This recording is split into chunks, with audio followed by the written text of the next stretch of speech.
Well, thank you very much.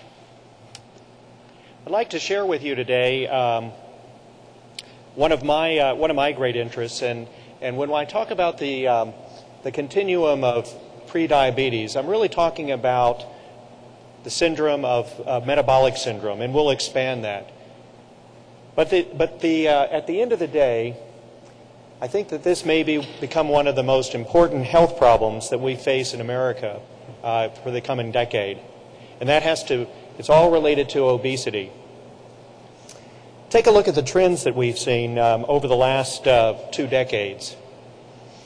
If you look at this map of the United States, you'll see that in 1990, as far back as that, it was unusual to have a state that had obesity as defined as a BMI greater than 30 or 30 pounds overweight. It was unusual to have over 14% of the population, the adult population, in that category.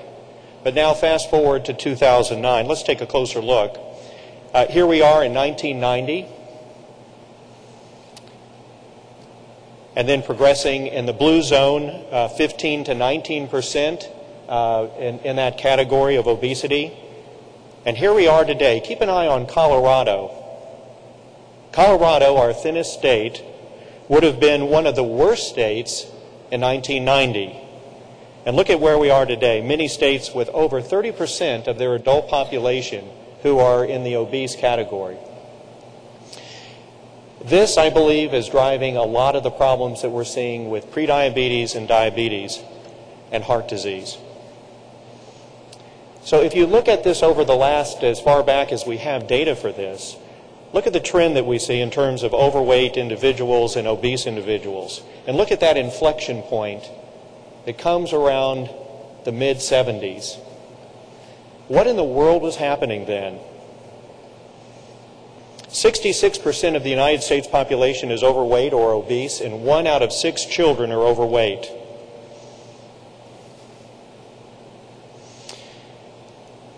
Now, if we compare this to, in terms of obesity, we compare this to metabolic syndrome, and I'll define that in a little bit more detail in just a moment.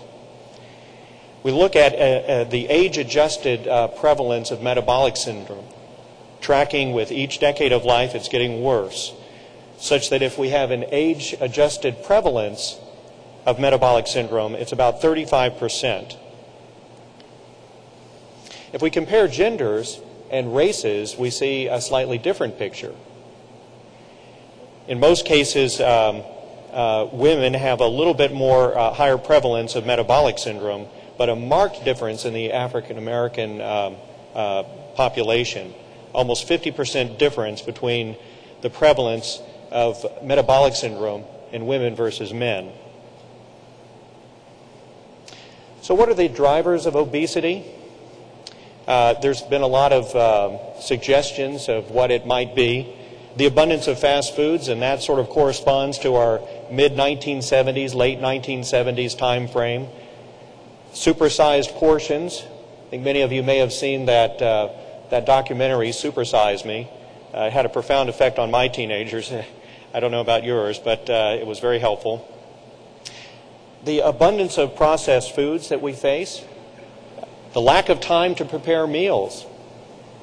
People are trying to balance 2 jobs and raising a family. Lack of time to exercise.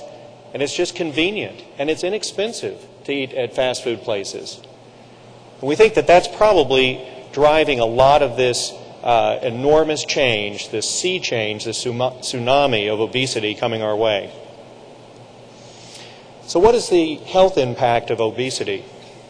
I'm going to touch on the first 5 of these, but as you dial down below that, polycystic ovarian syndrome, women become more masculinized, men become more feminized, the hyperuricemia that we see and gout, as you're well aware of, fatty liver disease and non-alcoholic steatohepatitis, sleep apnea.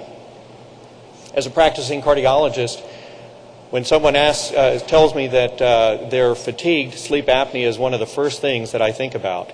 It is incredibly prevalent. not to mention the orthopedic issues, low back pain, joint problems, and even cancer is associated with this impact of obesity. Because there is such a strong link between heart disease, metabolic syndrome, and obesity, some have decided to put this into one term called cardiometabolic syndrome. And I think that's a very helpful term because it encompasses the issues of insulin resistance and prediabetes. It encompasses the distortion in lipids that we see with obesity, the sedentary lifestyle, the inactivity, hypertension, the inflammation and hypercoagulable state. It pulls all of that into one syndrome, cardiometabolic syndrome. And I think we'll be hearing that term more and more.